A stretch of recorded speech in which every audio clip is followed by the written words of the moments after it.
오늘 하나님께서 우리에게 주신 말씀의 제목은 노아가 여호와께 은혜를 입은 이유라는 말씀의 제목으로 함께 말씀을 나누겠습니다. 창세기 6장 1절로 8절 말씀 함께 공독하겠습니다. 시작. 사람이 땅 위에 번성하기 시작할 때에 그들에게서 딸들이 나니 하나님의 아들들이 사람의 딸들의 아름다움을 보고 자기들이 좋아하는 모든 여자를 아내로 삼는지라. 여호와께서 이르시되 나의 영이 영원히 사람과 함께하지 아니하리니 이는 그들이 육신이 됨이라. 그러나 그들의 날은 120년이 되리라 하시니라. 당시의 땅에는 네피림이 있었고 그 후에도 하나님의 아들들이 사람의 딸들에게로 들어와 자식을 낳았으니 그들은 용사라 고대에 명성이 있는 사람들이었더라. 여호와께서 사람의 죄악이 세상에 가득함과 그의 마음으로 생각하는 모든 계획이 항상 악할 뿐임을 보시고 땅 위에 사람 지으셨음을 한탄하사 마음에 근심하시고 이르시되 내가 창조한 사람을 내가 지면에서 쓸어버리되 사람으로부터 가축과 기는 것과 공중의 새까지 그리하리니 이는 내가 그것들을 지었음을 한탄함이니라 하시니라. 그러나 노아는 여호와께 은혜를 입었더라. 아멘. 2024년 새해가 시작되고 첫 번째 주간을 보내면서 주일로는 첫 번째 주일을 맞이하였습니다. 새해를 시작하는 여러분의 마음과 생각은 어떠십니까? 새로운 시작에 대한 다짐과 또 결단의 마음이 있으십니까? 그리고 그 마음과 결단대로 지난 2024년 1월의 첫 날들을 잘 살아오셨습니까? 저와 제 아내는 그런 마음에 대해서 점검하거나 지켜볼 여유도 없이 지난 한 주간이 참 힘들고 어려운 한 주간을 보냈던 것 같습니다. 저는 심한 목감기와 기침으로 지난 주일을 시작하면서부터 지금까지도 입술이 짓무르고 코안과 입안이 다 헐면서 조금 힘든 시간을 보냈습니다. 저희 아내도 심한 독감으로 거의 한 주를 해야 할 일만 겨우 하면서 거의 침대를 지고 살다가 아마 이제 이틀 전부터 조금씩 살아나고 있는 것 같습니다. 아마 그렇게 지금 이 시기가 독감으로 많은 사람들이 힘들어하는 시기인 것 같습니다. 독감 바이러스를 잘 이겨내시면서 힘있게 또 이번 첫 주일을 함께 시작하시기를 바랍니다. 그리고 혹 지난 한 주간의 시간을 통해서 2024년의 첫날들이지만 조금 무의미하게 조금은 큰 변화 없이 저희처럼 그렇게 지내오셨다면 오늘 이 주일의 예배를 통해서 다시 한번 우리의 마음과 생각을 다짐하고 또 바르게 세우고 그렇게 출발하는 시간이 되시기를 주님의 이름으로 축복합니다. 오늘 본문은 노아 홍수에 대한 이야기를 기록하고 있습니다. 노아 홍수는 워낙 유명한 이야기 이렇게 표현해야 될지 모르겠는데 우리에게 매우 익숙한 주제와 내용입니다.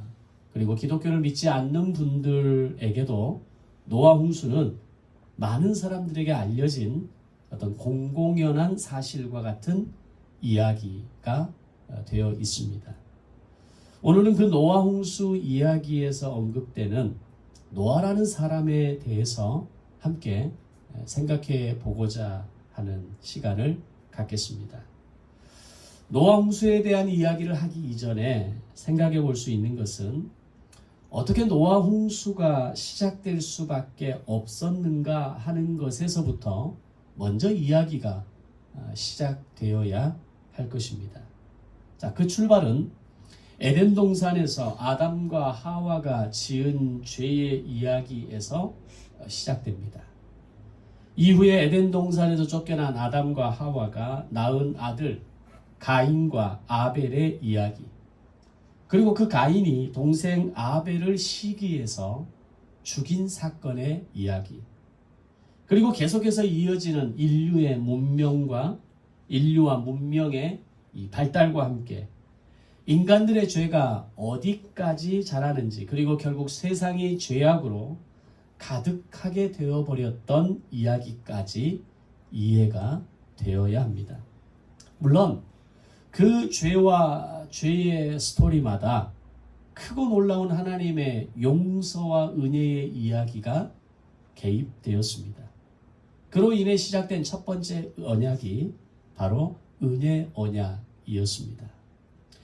아담과 하와의 범죄로 인해서 에덴 동산에서 쫓겨날 수밖에 없는 상황에서도 하나님은 짐승을 잡아서 가죽옷을 지어 입히셨고, 이후에는 동생을 죽인 가인이 가족에게서 떨어져 나가는 상황에서도 사람들이 너를 함부로 해할 수 없도록 하시겠다라고 하는 은혜 언약을 가동시킨 것도 하나님이었습니다. 그러나 그러면 그럴수록 하나님의 은혜가 개입되면 개입될수록 인간들의 죄악은 더욱 심해지게 되고, 인간의 문명이 발달하고 인류의 삶이 더 나아질수록 인간의 마음으로 생각하는 모든 계획까지 더 악해져 가게 됩니다. 특히 가인의 후손들 가운데에는 대단한 문명의 개발자들이 나옵니다. 도구의 개발자들이 나오고요, 악기의 개발자들이 나오고, 그들을 통해서 소위 우리가 지금 경험하는 이런 문명의 내용과는 비교할 수는 없겠지만, 그러나 지금 우리가 살아가고 있는 이 모든 문명의 기초를 닦아내는 이들이 바로 가인의 후예들이었습니다. 그런데 그런 탁월한 기술과 그런 대단한 능력을 가지고 있었음에도 불구하고 그들의 마음의 생각은 늘 악으로 치달았고, 세상은 죄악으로 가득해져 갔고, 심지어 그들의 모든 계획하는 것까지 악했다라고 성경은 기록합니다. 결국 인간의 죄악이 세상에 가득하게 되었을 때 마침내 하나님은 인간을 지으신 것에 대해서 한탄하시고 근심하십니다. 그때 하나님의 마음을 창세기 6장 6절에서는 땅 위에 사람 지으셨음을 한탄하사 마음에 근심하셨다라고 말씀합니다. 오늘 이 부분에 대해서는 제가 2022년도 1월 두 번째 주일의 설교에 오늘 이 본문을 가지고 하면서 이 한탄하사 그리고 근심하시고라는 이 말의 의미에 대해서 좀 자세하게 말씀을 드렸던 부분입니다. 한탄하사라는 말의 원어적인 의미는 고통 가운데 깊은 한숨을 내쉰다라는 의미입니다. 근심하시고라는 이 말의 원어적인 의미는 심령이 찢어지는 마음의 고통으로 짓눌렸다라는 의미가 바로 이 한탄하사 그리고 근심하시고라는 말이 가지고 있는 의미라는 겁니다. 우리말로 이 본문을 볼 때는 단순히 한탄하셨고 근심하셨다, 우리가 생각하고 이해하는 수준의 그 한탄의 개념과 근심의 개념으로만 이해하지만, 원어적으로 본문을 살펴보면 훨씬 더 분명하고 깊은 단계의 고통의 의미를 하나님께서 가지고 계셨다라는 것을 알게 됩니다. 동시에 그것은 하나님이 그만큼 인간을 깊게 사랑하셨다라는 것을 의미하는 말씀이었습니다. 이 말이 무슨 말이냐면, 만약 우리가 자식을 사랑하지 않는다면 자녀로 인해서 근심하지 않습니다. 염려는 할 수 있고 걱정은 할 수 있겠지만, 그러나 부모가 자녀에 대해서 사랑하는 마음이 없다면 부모는 고통스러워할 이유가 없는 겁니다. 마치 옆집 아주머니가 내 아이를 바라보면서 안타까운 마음을 가지기도 하고 때로는 한심스러운 눈으로 바라볼 수는 있어도 그들이 내 자녀를 바라보면서 그 고통스러운 마음으로 깊은 근심의 눈으로 내 자녀를 바라보지는 않는다는 겁니다. 부모이기 때문에, 내 자식이기 때문에 그 자녀의 모습을 바라보면서 고통이 짓누르고 내 마음에 한숨이 쉬어지는, 그 고통스러운 한숨이 쉬어지는 상황을 경험하게 되어진다는 겁니다. 마찬가지로 하나님께서 인간을 사랑하지 않으셨다면 한탄하시고 마음에 근심하실 필요가 없으시는 겁니다. 하나님은 인간을 사랑하셨기에 괴로우셨고, 하나님은 그 인간을 사랑하셨기에 고통스러우셨던 겁니다. 즉 하나님의 마음 가득한 한탄과 근심의 이 뿌리는 아이러니하게도 인간을 향한 사랑이었습니다. 그 사랑의 마음이 너무나 간절했기에 하나님은 악으로 치닫는 인간의 모습을 보면서 생각하는 모든 것이 악이고 세상이 죄악으로 가득해가는 모습을 보면서 하나님은 고통스러워 하셨던 겁니다. 그렇다면 이런 인간을 향한 하나님의 사랑을 가장 잘 표현하는 것이 대표적으로 성경에 2번에 걸쳐서 나타나게 되는데, 그 하나가 창세기 1장의 천지창조 사건이고, 또 하나의 사건이 바로 복음서에 기록된 십자가 사건입니다. 제가 성경 공부를 하면서도 말씀드렸지만 성경에 기록되는 모든 사건들 가운데 인간의 그 어떤 노력도, 단 1%의 노력도, 단 1%의 어떤 의지적인 행동도 들어가 있지 않는 곳이 딱 2가지 사건이라고 말씀드렸습니다. 그게 하나가 바로 천지창조 사건이고, 다른 하나는 십자가 사건이었습니다. 왜냐하면 이 2가지 사건은 하나님의 오롯이 사랑으로만, 하나님이 인간을 향한 사랑으로만 계획된 하나님의 어떤 역사였고, 하나님의 사랑으로 처음부터 마지막까지 모든 각본이 짜여진 하나님의 철저한 계획 가운데 나온 작품이었기 때문입니다. 하나님께서는 인간을 깊이 사랑하셨기에 당신의 하나밖에 없는 독생자 예수를 이 땅에 내려 보내시면서 하나님의 아들로서의 모든 영광과 능력을 잠시 내려놓게 하셨습니다. 그리고 그 아들을 십자가에서 못 박히게 하실 때에는 인간이 경험하는 모든 고통과 목마름을 다 경험하도록 내버려 두시고 십자가에서의 죽음과 사랑을 완성하셨던 겁니다. 그래서 마지막 예수님의 그 가상칠언 가운데 어찌하여 나를 버리십니까? 엘리 엘리 라마 사박다니. 예수님의 그 고백은 철저한 버림과 철저한 내려놓음이 바로 하나님이 우리 인간을 향한 사랑을 완성하시기 위한 하나님의 결단이었기 때문입니다. 그것은 하나님께서 인간을 얼마나 사랑하시는지 분명히 보여주시는 신약의 대표적인 사건이 되었습니다. 그리고 인간을 향한 깊은 사랑은 바로 천지창조를 통해 나타나셨습니다. 하나님은 첫째 날부터 여섯째 날까지 모든 피조물을 만드실 때마다 그분이 내뱉으신 한마디는 좋았더라 라는 감탄사였습니다. 매일매일의 당신의 계획과 당신의 어떤 설계와 당신의 어떤 그 말씀 한마디를 통해서 세상을 창조하실 때 그분의 한마디는 좋았더라. 이것 말고 더 이상 표현할 수 있는 단어가 없었던 겁니다. 그렇게 매일매일 좋았더라는 감탄사를 연발하시던 하나님께서 여섯째 날에 사람을 만드시고 하신 말씀은 심히 좋았더라 라는 말씀이었습니다. 자, 그러면 왜 그렇게 하나님은 천지를 창조하시는 그 매일매일이 좋으셨을까요? 그리고 인간을 만드시는 그 마지막 날에는 심히 좋았더라, 매우 좋았더라 라고 말씀하셨을까요? 그것은 하나님이 당신이 가지신 능력으로 마치 매직을 보여주듯이 창조만 하신 것이 아니라 모든 피조물에게 당신의 계획과 당신의 마음과 당신의 생각을 집어 넣으셨기 때문입니다.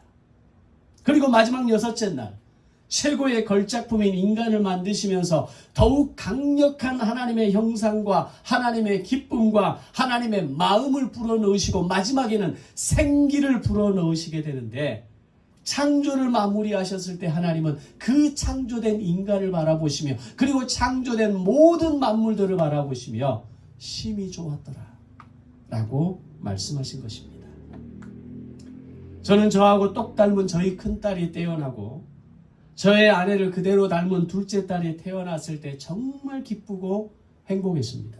왜냐하면 저희를 닮은 자녀를 품에 안았다라고 하는 것이 세상 그 어느 것과도 바꿀 수 없는 기쁨이었기 때문입니다. 아마 이 자리에 있는 부모들은 다 똑같은 마음이었을 겁니다.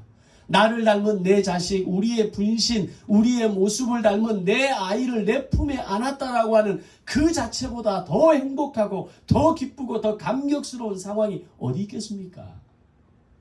그 시간에 거쳐서 오늘 이 시간까지 우리의 자녀들이 자라나고 그들의 모습을 바라보면서 여전히 우리는 기대하고 그 자녀들이 좀 더 아름답게 성장할 수 있도록 좀 더 멋있게 또 좀 더 하나님의 뜻에 맞게 자라날 수 있도록 기대하는 마음을 가지고 우리는 바라보는 것입니다.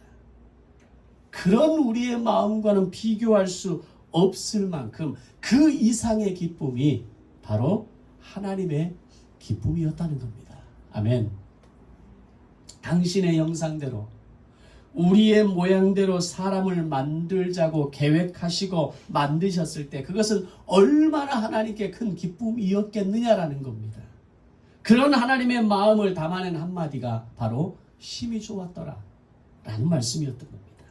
그런데 그렇게 만드신 인간을 향해서 그렇게 만드신 인간을 바라보며 심히 좋았더라 라고 말씀하신 하나님께서 오늘 창세기 6장에 와서 하시는 말씀은 좋았더라 심히 좋았더라 라는 이 말과는 전혀 반대의 의미가 있는 한탄하시고 근심하셨다라는 깊은 고통의 단어를 사용하셨다는 겁니다.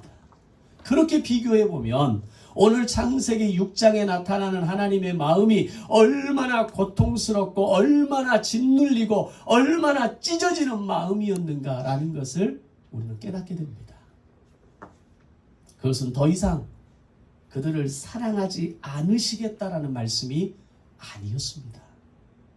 단지 당신은 인간을 사랑하셨던 하나님의 마음이 깊은 한숨과 짓눌림과 찢어지는 고통이 되었다는 것을 주님은 말씀하고 있는 겁니다. 결국 하나님의 결정은 당신이 창조하신 모든 것들을 땅에서 쓸어버리기로 결정하시게 됩니다. 쉽게 말하면 새 판을 짜시겠다는 말씀이었습니다. 그래서 우리가 처음 인간을 만들 때 우리의 형상을 따라 사람을 만들자고 하셨던 그 모형대로 인류를 다시 시작하자라는 결정을 내려버리신 것입니다. 이 일을 시작하기 위해 오직 한 사람, 오직 한 가족만을 살리시게 되는데 바로 그들이 노아와 그의 가족들 8명이었습니다. 자, 그렇다면 하나님께서 노아와 그의 가족만을 살리신 이유가 과연 뭐냐라는 겁니다. 당시 세상의 많은 사람들이 모든 사람들이 세상에 죄악이 가득하게 만들었던 주체들이었고 그들의 모든 계획과 생각이 악했기에 물로 세상을 심판하자고 하셨는데 왜 노아와 그의 가족들은 살아남을 수 있었는가라고 하는 것입니다. 그 답으로 생각할 수 있는 말씀이 바로 오늘 본문에 이어지는 9절에 보면 이렇게 기록합니다. 그가 의인이었고 당대의 완전한 자였고 그는 하나님과 동행하는 사람이었다라고 말합니다. 이 말에 대해서 이의를 제기할 사람은 아무도 없을 겁니다. 노아가 완전한 자였고 의인이었고 하나님과 동행하는 사람이었기 때문에 하나님께서 노아를 홍수 가운데 구원하시기로 결정하셨고 노아와 그의 가족들 8명을 이 모든 인류가 멸망하는 가운데에서도 그들을 살리시기로 결정하셨다라고 하는 것에 누가 토를 달 수 있겠습니까? 그리고 우리는 인생을 살면서 이것을 신념으로 받아들이고 있고 이것을 옳다고 여기고 지금까지 우리는 애쓰고 살아가고 있다는 겁니다. 소위 원인과 결과를 이야기하는 인과론의 관점에서 우리는 신앙을 해석하고 있는 것입니다. 적어도 이런 삶의 내용의 모습은 있어야 우리가 하나님을 은혜를 받을 수 있는 것이고 이 정도의 삶의 노력과 이 정도의 신앙의 결단과 이 정도의 변화는 있어야 우리가 하나님으로부터 복을 받을 수 있는 것이 아닌가라고 생각하고 우리는 고군분투하는 삶을 살아가고 있는 겁니다. 그리고 이런 삶의 내용과 모습이 있었기에 하나님께서 노아를 택하시고 그를 살리신 것이라고 우리는 이해했습니다. 그리고 우리는 그런 노아를 본받아서 의인의 삶을 살아가도록 노력하고 완전한 그리스도인으로 자라나서 늘 하나님과 동행하는 삶을 살기 위해서 몸부림치고 노아와 그의 가족들이 홍수라는 대심판 가운데에서도 살아남은 것처럼 길게는 우리도 역시 마지막 재림의 때가 다가올지라도, 가깝게는 인생의 어떤 위기와 어려움이 나에게 다가올지라도, 더 가깝게는 2024년을 살아가면서 우리의 삶의 수많은 위기가 나를 엄습할지라도 우리는 반드시 승리하게 될 것이라고 우리는 믿고 살아가고 있는 것입니다. 그리고 많은 목회자들이 그렇게 설교하고 그렇게 가르치고 있습니다. 물론 저 역시도 그렇게 성도들과 함께 성경 공부하면서 가르쳤고 설교를 통해 성도들에게 말씀을 나누는 사람이기도 했습니다. 그런데 성경을 반복적으로 읽어가면서 그보다 앞서 있는 본문 8절의 말씀에서 이런 본문을 읽게 됩니다. 지금까지는 9절 이하의 말씀이 늘 마음에 다가와 꽂혔고, 그 말씀이 노아와 그의 가족들이 구원을 받고 놀라운 사명을 이룰 수 있었던 이유라고 생각했는데, 그보다 더 크고 중요한 이유가 있다는 것을 발견하게 되었습니다. 그 말씀이 노아는 하나님께 은혜를 입었더라 라는 말씀이었습니다. 그가 의인이었고 완전한 자였고 하나님과 동행하는 사람이었다는 말보다 더 분명하게 앞서는 이유는 그는 하나님께 은혜를 입은 사람이었다라는 말씀입니다. 이 말이 가진 의미는 9절에서는 그가 의인이었고 완전한 사람이었고 하나님과 동행하는 사람이라는 말에서처럼 하나님이 노아와 노아의 가족을 구원하시는 이유가 그의 행동과 삶의 모습 때문이라고 말하는 것 같지만, 하나님이 노아의 가족을 구원하시는 진짜 이유는 따로 있었다는 겁니다. 그것은 노아의 업적이나 노아의 노력이나 노아의 그의 삶의 모습이 먼저가 아니라 노아가 하나님께 은혜를 입었기 때문이라는 말씀을 하고 있는 것입니다. 이것은 오늘 우리를 구원하시는 하나님이 우리를 사랑하시고 하나님이 우리를 구원하시고 우리를 인생의 위기마다 건지시는 이유와 통하고 있습니다. 하나님이 우리의 인생을 구원하시고 나처럼 부족한 사람을 하나님의 구속사에 사용하시는 이유는 나의 나됨이 아니라, 나에게 그럴 만한 이유와 모습이 있어서가 아니라, 내가 그럴 만한 땀과 노력을 흘려서 가지고 있어서가 아니라, 내가 하나님의 은혜를 입은 것이 먼저이고 내가 하나님의 은혜를 입었기에 가능하다라는 것입니다. 아멘. 노아가 바로 그런 사람이었습니다. 그가 너무나 완벽한 삶을 살았고 흠없는 삶을 살았고 하나님과 동행하는 신령한 사람이었기에 대홍수 심판에서 구원받은 것이 아니라 그가 여호와께 은혜를 입었기에 가능했다라는 겁니다. 다시 말하면 당시에 수많은 사람들이 노아 홍수 심판을 통해서 인류가 멸망하고 모두가 홍수를 통해서 죽어갔던 이유는 그들이 완전하지 못해서가 아니라, 그들이 하나님 앞에 의인이 아니어서가 아니라, 그들이 하나님과 동행하지 않아서가 아니라 그들은 하나님께 은혜를 입지 못했던 겁니다.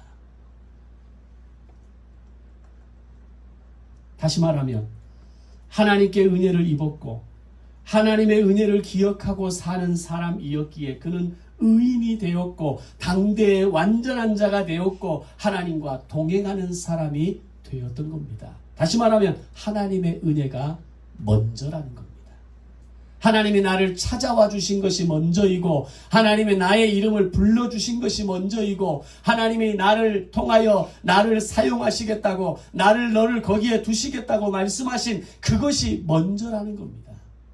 심지어는 이 시간 우리가 하나님을 믿고 하나님을 예배하고 하나님을 예배하는 그리스도인이 되었다는 그조차도 내가 뭔가 믿음의 결단을 통해서 내가 거창한 믿음의 어떤 다짐을 통해서 우리가 예배자가 된 것이 아니라 구원받은 하나님의 사람이 된 것이 아니라 내가 하나님께 은혜를 입은 것이 먼저라는 사실을 우리는 알아야 하는 겁니다. 2024년을 시작하면서 우리가 분명하게 선언하고 시작해야 할 것이 바로 이것입니다. 내가 성경을 많이 읽고 성경 공부를 많이 참여했기에, 내가 어려운 가운데에서도 11조를 구분했기에, 내가 주일을 한 번도 빠뜨리지 않고 하나님을 예배했기에, 그래서 내가 구원을 받고, 그래서 내가 복을 받고, 그래서 2024년에 나의 시간이 풍성한 삶의 시간이 되는 것이 아니라 먼저 하나님의 은혜를 입었기에 내가 놀라운 구원을 받았고, 내가 먼저 은혜를 입었기에 하나님이 나에게 복을 주시고, 그 하나님의 은혜가 있기에 2024년에 나의 모든 인생의 시간이 복 있는 시간의 삶으로 채워질 줄로 믿습니다. 먼저 하나님의 은혜를 입은 사람이 될 때, 비록 나의 노력은 부족하고 나의 됨됨이가 함량 미달이고 나의 기질은 여전히 연약하고 여전히 분노하고 쉽게 화를 내고 쉽게 짜증내고 쉽게 옛 모습으로 회귀하지만, 그러나 하나님의 은혜를 입으면 그 부족함은 점점 더 채워져 가는 것입니다. 왜 우리가 변하지 않는 겁니까? 왜 우리의 삶이, 우리의 성품이, 우리의 기질이, 우리의 신앙의 성숙한 이 삶이 만들어지지 않는 이유가 뭡니까? 열심이 부족해서입니까? 결단이 부족해서입니까? 뭔가 내가 더 거창하게 만들어 놓은, 뭔가 내놓을 수 있을 만한 업적이 부족해서입니까? 그러지 않다라는 겁니다. 우리가 그렇게 변하지 않는 이유, 우리가 그렇게 성숙하지 않는 이유, 여전히 옛 기질을 그냥 가슴에 부여안고 내가 절대 이것을 내놓지 않겠다라고, 나는 절대 변하지 않은 이 부분만큼은 변할 수 없다라고 얘기하는 이유는 여호와께 은혜를 입지 못하기 때문입니다. 여호와께 은혜를 입는 것이 먼저라는 겁니다. 은혜를 입었을 때 그 은혜가 나를 살리고, 그 은혜가 나를 구원하고, 그 은혜가 나를 매일매일의 순간에서 나를 구원하시는 겁니다. 아멘. 저를 쳐다보세요. 뭘 그렇게 밑에만 쳐다보시면, 다 저를 쳐다보세요. 저하고 눈을 좀 마주치세요. 설교를 할 때는 설교자하고 눈을 마주치는 겁니다. 쳐다보세요. 그렇다면 노아는 왜 여호와께 은혜를 입었을까요? 우리가 가장 잘할 수 있고 쉽게 할 수 있는 열심과 눈에 보이는 헌신과 남에게 쉽게 보여줄 수 있는 그런 류의 되는 것이 아니라면 어떻게 해야 노아처럼 여호와께 은혜를 입을 수 있느냐라는 겁니다. 그런 열심이 아니라면, 그런 헌신이 아니라면, 그런 수많은 나의 인생의 신앙의 연륜이 이유가 아니라면 도대체 뭐 때문에 노아는 여호와께 은혜를 입었느냐라는 겁니다. 이것이 2024년을 시작하는 우리의 신앙의 키워드가 되기를 바랍니다. 노아는 여호와께 은혜를 입었다라는 이 말을 직역하면, 노아는 여호와의 눈에서 은혜를 찾았다라는 말로 해석할 수 있습니다. 다시 말하면 노아는 여호와의 시선을 느끼며 살았고, 노아는 여호와의 시선을 찾으며 살았고, 노아는 하나님의 긍휼을 바라보며 살았고, 노아는 그의 인생의 모든 순간순간마다 여호와의 시선이 어디를 향하는지, 여호와의 시선이 무엇을 원하는지, 여호와의 시선이 오늘 나를 향해 기대하는 것이 무엇인지를 바라보는 삶을 살았다는 겁니다. 노아는 하나님의 시선을 의식했고 하나님의 긍휼을 간구하는 삶을 살았던 겁니다. 우리는 끊임없이 좀 더 열심히, 좀 더 부지런히, 좀 더 헌신해서 좀 더 뭔가 하나님이 기쁘시게 하는 삶을 살아야지, 그런 결과를 만들어야지, 그런 모습을 내가 올려들어야지라고 했지만 포커스가 달랐던 겁니다. 나의 완벽한 변화된 모습, 나의 이 노력하는 분투 노력의 모습, 나의 끊임없는 이 땀 흘리는 노력의, 나의 이 삶의 결실이 하나님의 은혜를 받는 이유가 아니라는 겁니다. 하나님이 나를 살리시고 건지시는 이유가 아니라는 겁니다. 그저 그분의 시선을 바라보며 그분의 시선이 향하는 곳에, 그분이 바라보는 그곳에 나의 초점을 맞추고, 그분과 함께 나의 시선을, 서로 이 시선을 주고받을 수 있는, 눈맞춤할 수 있는 나의 이 삶의 단순한 원리가 바로 노아가 여호와께 은혜를 입었던 이유이고, 우리가 여호와께 은혜를 입을 수 있는 가장 분명하고 가장 특별한 이유가 된다는 것입니다.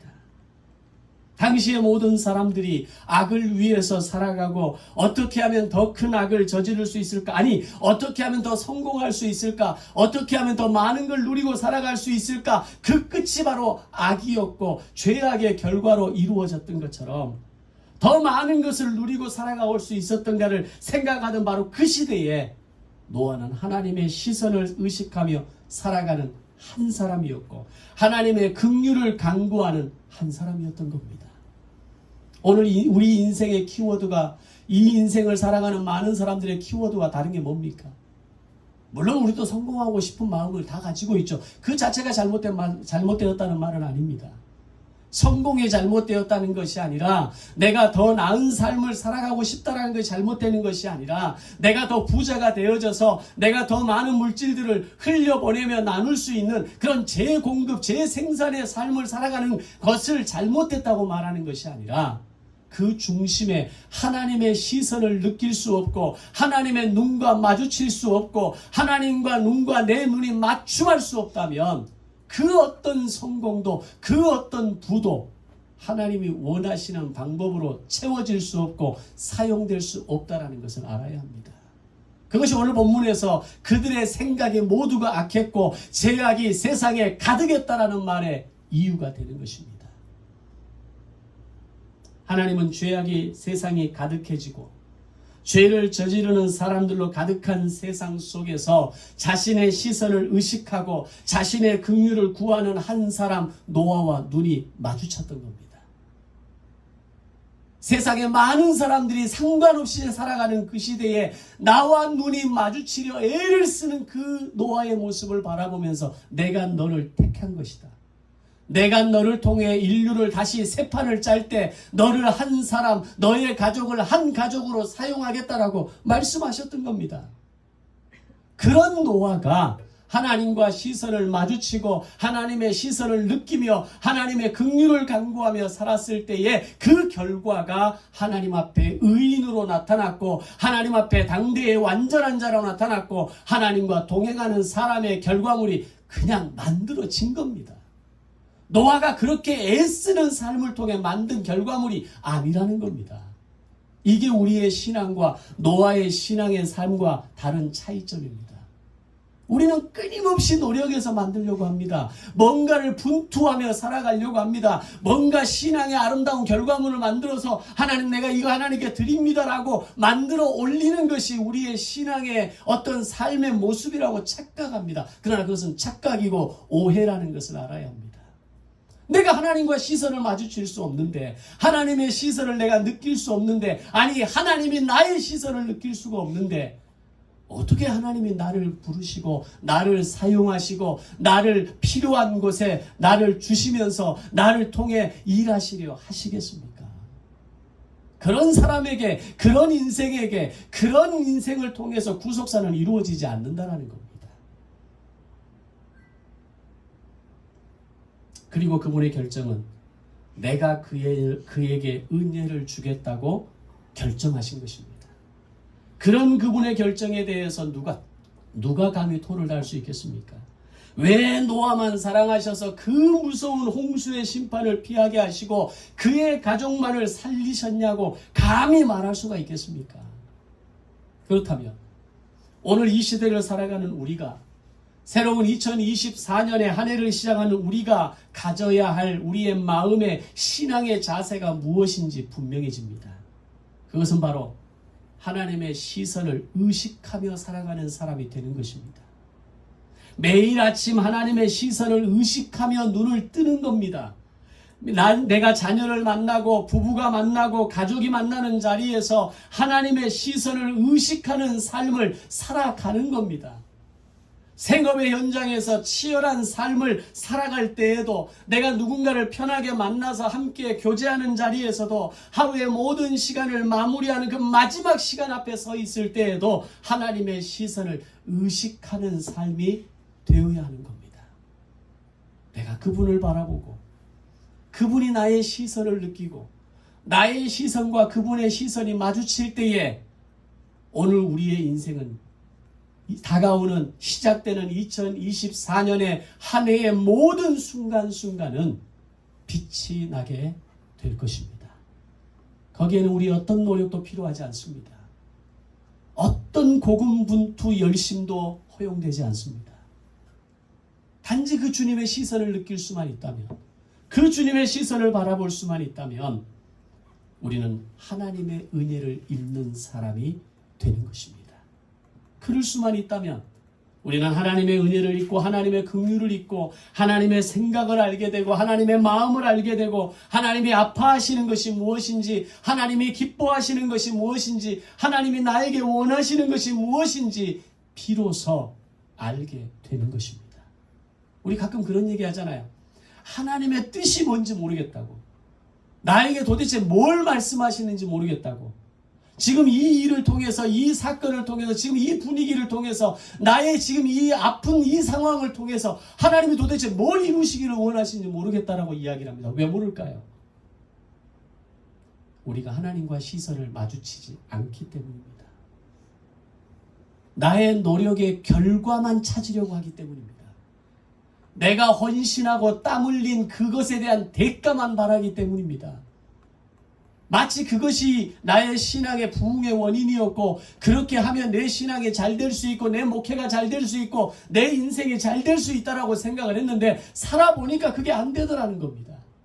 그런데 깨닫게 되는 것은 내가 하나님의 시선과 마주치고 하나님의 눈길이 머무는 그곳에 내 눈길이 머물 수 있을 때 우리는 비로소 하나님이 나에게 복 주시는 이유, 나에게 은혜 주시는 이유, 노아가 여호와께 은혜를 입었더라, 오늘 우리의 인생이 여호와께 은혜를 입었더라 라고 말씀하시는 이 말씀의 주인공이 되는 것입니다.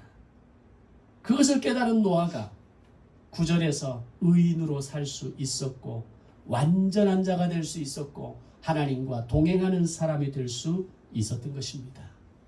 우리는 오해하고 있습니다. 노아가 의인이었기에 하나님이 그를 구원하셨다라고 오해합니다.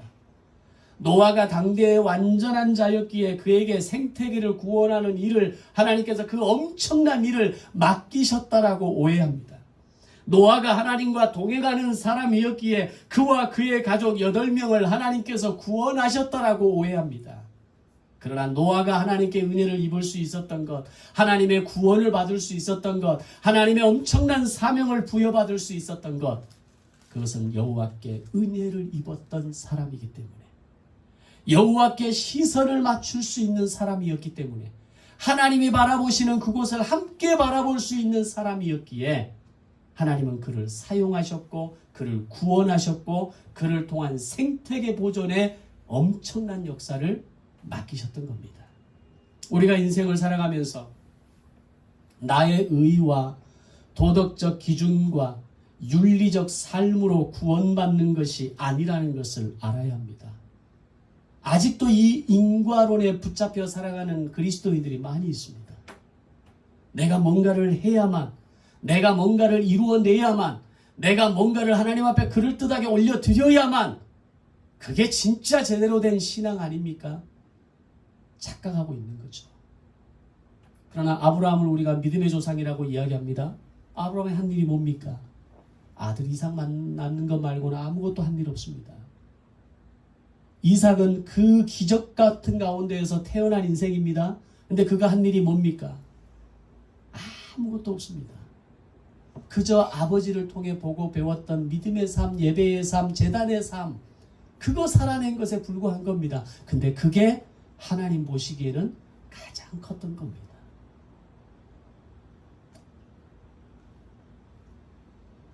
우리가 한 해를 살아가면서 그런 결단을 하기를 원합니다. 하나님, 매 순간 하나님의 눈을 의식하며 살겠습니다. 하나님의 눈을 의식하며 살 때 하나님이 나에게 긍휼을 베푸시고 나에게 은혜를 허락하시고 나를 수많은 위기와 어려움 가운데에서 건지실 것을 믿음으로 고백합니다. 이런 우리의 삶의 태도와 자세가 이것을 기억하며 지켜나갈 때 노아에게 방주의 언약을 통해 구원을 베푸셨던 것처럼 우리의 인생 가운데 매일매일 구원의 방주를 띄우시고 우리와 동행하시는 하나님의 은혜를 2024년에는 경험하게 될 줄로 믿습니다. 인생의 구원과 그날그날의 은혜는 그렇게 입고 가는 겁니다. 하루를 시작하면서 하나님의 긍휼을 구하며 말씀을 통독하고 묵상하는 자에게, 매 순간순간을 살아가면서 하나님의 시선을 의식하며 사는 자에게 하나님의 구원의 은혜가 일용할 양식으로 함께 임하시기를 주님의 이름으로 축원합니다. 기도하겠습니다.